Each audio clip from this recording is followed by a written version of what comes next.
Hello बच्चों। तो UPSC का जो है हम लेक्चरर का फॉर्म भर रहे हैं। इसमें काफ़ी बच्चों को काफ़ी डाउट हैं, जैसे एलिजिबिलिटी सर्टिफिकेट क्या है, या किस तरीके से भरना है, कितने दिन बाद उसको पोस्ट करना है, या बहुत सारी चीज़ें हैं। तो हम सबके बारे में बात करेंगे।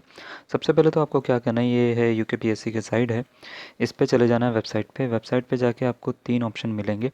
अगर आपने पहले ही रजिस्टर कर लिया तो आप लॉगिन करेंगे, फिर वरना आप रजिस्टर का पे यहाँ पे क्लिक करोगे। आप रजिस्टर पे क्लिक करने के बाद में आपके पास में एक पूरा का पूरा गूगल फॉर्म आ जाएगा, जिसमें ये वेबसाइट का पूरा फॉर्म होगा, जिसमें 30 मिनट का उनके पास में टाइम होगा।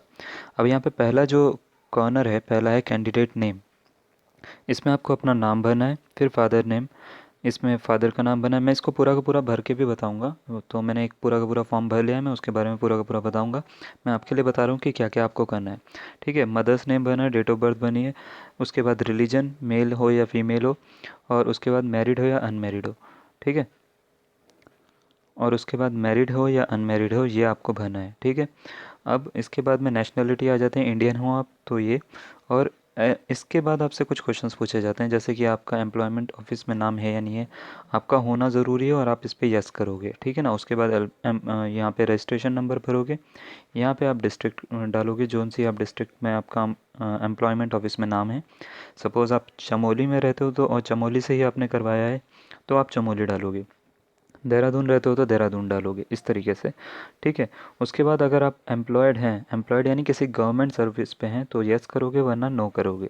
ठीक है, उसके बाद आपसे बोला जाएगा कि आपने हाई स्कूल पास कर लिया है या इंटरमीडिएट पास कर लिया है उत्तराखंड से, तो आप यस करोगे अगर आपने उत्तराखंड से करा है तो।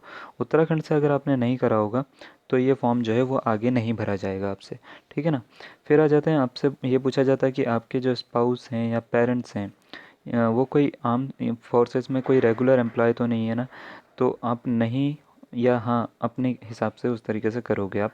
उसके बाद आपसे ये पूछा जाएगा स्पाउस या पेरेंट्स जो हैं वो एम्प्लॉय हैं किसी स्टेट गवर्नमेंट के या सेमी गवर्नमेंट के, जो कि ट्रांसफ़र जिनका हुआ है उत्तराखंड से बाहर। अगर उत्तराखंड से बाहर ट्रांसफ़र हुआ है तो यस, वरना आप नो करोगे।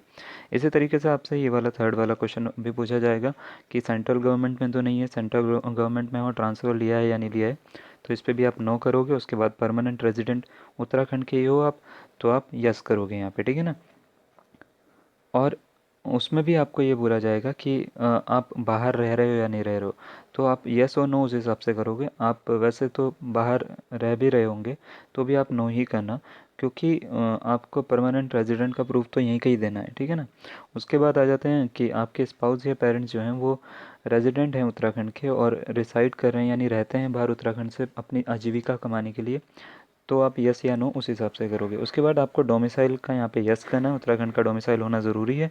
उसके बाद क्या होगा, ये पेज एक बार रिफ़्रेश होगा और आपको, ठीक है, उसके बाद जो है आपको जब ये रिफ़्रेश हो जाएगा, रिफ़्रेश होने के बाद में आपके पास में ये कैटेगरी आएगी। कैटेगरी में आपसे जोन सी कैटेगरी में आप EWS SC ST OBC जिसमें भी हो, जनरल में हो, आप उस यहाँ पे क्लिक करोगे। जैसे ही आप क्लिक करोगे, जैसे मान लेते हैं OBC क्लिक करते हैं हम, OBC क्लिक करते हैं, यहाँ पे OBC का पूरा आपको अपना सर्टिफिकेट का नंबर, डेट, वैलिडिटी सब कुछ बताना पड़ेगा। ठीक है ना। उसके बाद आ जाते हैं, आप फिज़िकली हैंडीकैप्ड तो नहीं हो, या सर्विसमैन तो नहीं हो, या डिपेंडेंट तो नहीं हो किसी फ्रीडम फाइटर पे। ठीक है ना, इस तरीके से सब कुछ आएगा। ऑर्फन तो नहीं हो आप। ठीक है, ऑर्फन होंगे तो आपका मदर और फादर का नाम नहीं पूछा जाएगा उसमें, ऊपर वाले में वो खुद ही हट जाएगा। ठीक है ना। फिर आ जाते हैं, ईमेल आईडी डालनी है आपको, मोबाइल नंबर डालना है, कंफर्म करना है, अपना एड्रेस डाल के यहाँ पे अगर सेम एड्रेस है तो सेम एज अबव पे क्लिक करके आपको पासवर्ड क्रिएट करके कंटिन्यू पे क्लिक कर देना है। अब इसमें जो मोस्ट इंपॉर्टेंट चीज़ है, ये रजिस्टर हुआ है, रजिस्टर होने के बाद क्या होगा। तो देखिए, ऐसे जब आप लॉगिन करेंगे, लॉगिन करने के बाद में आपके पास में 5 स्टेप्स आएंगे जो आपको भरने होंगे। पहला होगा पर्सनल इन्फॉर्मेशन, फिर एजुकेशनल डिटेल, फिर अपलोड इमेजेस, फिर मेक पेमेंट, और प्रिंट एप्लीकेशन फॉर्म। तो ये फॉर्म मैंने पूरा का पूरा भर लिया है। ठीक है, तो इसके बारे में बता देता हूँ। पर्सनल इन्फॉर्मेशन में जब आप जाओगे तो आपको अपना नाम, ये आप पूरा का पूरा भर चुके हो। एजुकेशनल डिटेल्स में जब आप जाओगे सेकंड यानी स्टेप में, तो आपको अपनी सारी क्वालिफ़िकेशन यानी high school, intermediate, graduation, post graduation और बीएड का अगर आपने करा है तो वो भी डालना पड़ेगा। अगर आपके पास एनएसएस या एनसीसी थी तो वो आपको पूरा डालना पड़ेगा। उसके बाद अपलोड इमेजेस में जब आप जाओगे तो यहाँ पे आपको कई सारे चीज़ें मिलेंगी। उसमें एक चीज़ आपको जो मिलेगी, मैं आपको आगे पूरा का पूरा फॉर्म खोल के दिखाता हूँ। जो आपको मिलेगा वो क्या मिलेगा वो मैं आपको दिखाता हूँ। तो वो मिलेगा आपको रिक्वायर्ड एलिजिबिलिटी, ठीक है। तो रिक्वायर्ड एलिजिबिलिटी में जब आप जाओगे तो इसमें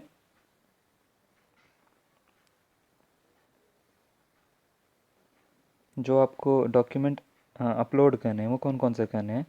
आपको तो सबसे पहले एक हाई स्कूल सर्टिफिकेट मार्कशीट दोनों एक पीडीएफ में कन्वर्ट करके, इंटरमीडिएट मार्कशीट सर्टिफिकेट दोनों, ग्रेजुएशन बीएड पोस्ट ग्रेजुएशन, ये सारे के सारे आपको करनी है। रिक्वायर्ड एलिजिबिलिटी सर्टिफिकेट की अगर हम बात करें तो ये है क्या। तो मैं आपको सबसे पहले तो ये बताता हूँ, ये जो सर्टिफिकेट होता है, ये सर्टिफिकेट जो है बस आपके पास में, आप जब पूरा फॉर्म भरोगे तो आप दो ही चीज़ें हैं जो आप अपलोड नहीं कर रहे हो। क्या चीज़ें आप अपलोड नहीं कर रहे हो? पहला है डोमिसाइल, ठीक है। डोमिसाइल जो है वो आप अपलोड नहीं कर रहे हो। दूसरा जो है, दूसरा वो है आपका एम्प्लॉयमेंट का जो है सर्टिफिकेट, जो एम्प्लॉयमेंट का जो बनता है, ठीक है ना, वो आप जो है अपलोड नहीं कर रहे हो। तो आपने बाकी सब जो है वो पोस्ट ग्रेजुएशन ये सब सबकी डिग्री साथ में अपलोड करनी है पीडीएफ में कन्वर्ट करके, उन्हीं के साथ में जो उसका कॉर्नर दे रखा है। बट जब इसमें आ जाते हैं रिक्वायर्ड एलिजिबिलिटी सर्टिफिकेट में, तो आपको दो चीज़ें अपलोड करनी है साथ में, वो मैं आपको बताता हूँ। पहली चीज़ आपको अपलोड करनी है एम्प्लॉयमेंट का, दूसरी चीज़ आपको अपलोड करनी है डोमिसाइल का। ये दो कंडीशन होती हैं लड़कों में जो है, ये दोनों एक ही मैं आपको पूरे पीडीएफ में कन्वर्ट करके दोनों चीज़ें आपको अपलोड करनी है। लेकिन लड़कियों में क्या है, आपको एम्प्लॉयमेंट का अलग करना है, और डोमिसाइल का लड़कियों में जो है एक अलग से ऑप्शन आएगा उसके ऊपर ही, ठीक है। जो जब लड़कियों का फॉर्म भरा जाएगा तो डोमिसाइल का अलग से ऑप्शन आएगा जो है, उसके ऊपर ही आपको डोमिसाइल अलग भरना है, अलग अपलोड करना है, और जो एम्प्लॉयमेंट वाला है वो अलग अपलोड करना है एलिजिबिलिटी सर्टिफिकेट में, ठीक है। एलिजिबिलिटी सर्टिफिकेट का मतलब ये है कि आप तभी यहाँ के फॉर्म भर सकते हो जब आप इस स्टेट के, उत्तराखंड के हो। अगर आप उत्तराखंड के नहीं हो तो आप फॉर्म नहीं भर सकते ये वाला। तो एलिजिबिलिटी का मतलब ये है कि आपको एम्प्लॉयमेंट में नाम होना चाहिए, दूसरा आपका डोमिसाइल यहाँ का होना चाहिए, ठीक है। तो अगर इसमें अभी भी आपको कोई कन्फ्यूजन है तो आप मुझसे पूछ सकते हैं। मैं आपको पूरा का पूरा फॉर्म जो है बड़ा आसान है इसको भरना, या आप पूरा का पूरा खुद भर सकते हो। जो सबसे ज़्यादा कन्फ्यूजन बच्चों का है वो इसी में ही है, तो मैं ये कन्फ्यूजन आपको दूर कर दी है। और ये पूरा का पूरा फॉर्म जैसा कि आपको दिख रहा है मैंने भर के दिखा दिया है, ठीक है।